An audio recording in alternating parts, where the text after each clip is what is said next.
মাজার ভাঙচুর করে কোনো লাভ হবে না আমি মনে করি। কারণ যতক্ষণ না পর্যন্ত ইসলাম প্রতিষ্ঠিত না হবে, স্টেবলিশ না হবে, মাজার ভেঙে কোনো লাভ হবে না। কারণ আজকে মাজার ভেঙে ফেলছেন, এরা আরও নতুন করে আর সুন্দর করে মাজার বানাবে।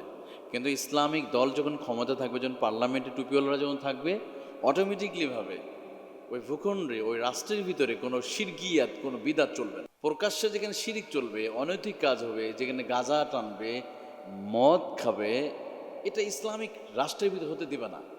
এই জন্য আগে আমাদের টার্গেট করা উচিত যে পার্লামেন্টে কিভাবে আমরা ইসলামিক দলকে পাঠাতে পারি, যারা গিয়ে এই জাতীয় শিরকিয়াতের মানে মানে তাদের উৎখাত করে দিবে।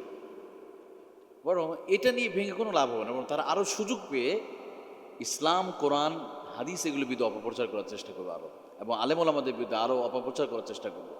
এই জন্য আমি মনে করি মাজার ভেঙে কোনো লাভ হবে না। আগে আমাদের টার্গেট ইসলামিক রাষ্ট্র।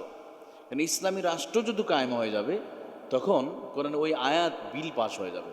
কারণ যে আয়াতের মধ্যে আল্লাহ বলেন, ইন্নাল্লাহা লা ইয়াগফিরু আন ইউশরাকা বিহি ওয়া ইয়াগফিরু মা দুনা যালিকা লিমান ইয়াশা ওয়া মান ইউশরিক বিল্লাহি ফাকাদ দাল্লা দালালাম বাঈদা। লা ইয়াগফিরু আন ইউশরাকা বিহি, আল্লাহ রাব্বুল আলামিন বলেন, নিশ্চয় আল্লাহ তাআলা শিরকের গুনাহ মাফ করবে না।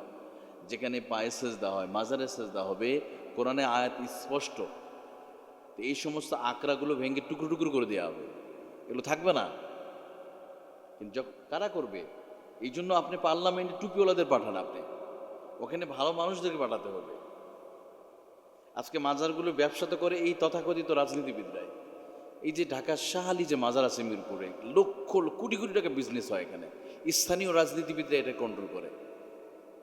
এখন এখানে যদি কোনো আলেম যদি থাকতো আশপাশে, উনি তার কখনো এখানে ওই মাজারে মোমবাতি বিক্রি করা, সেজদা দেয়, এগুলো তো উনি করতে দিত না, কারণ উনি কোরআন হাদিস জান।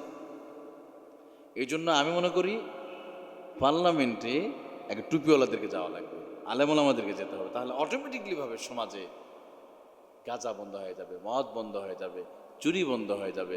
বরং আমরা এই আবেগ এগুলো কন্ট্রোল করি।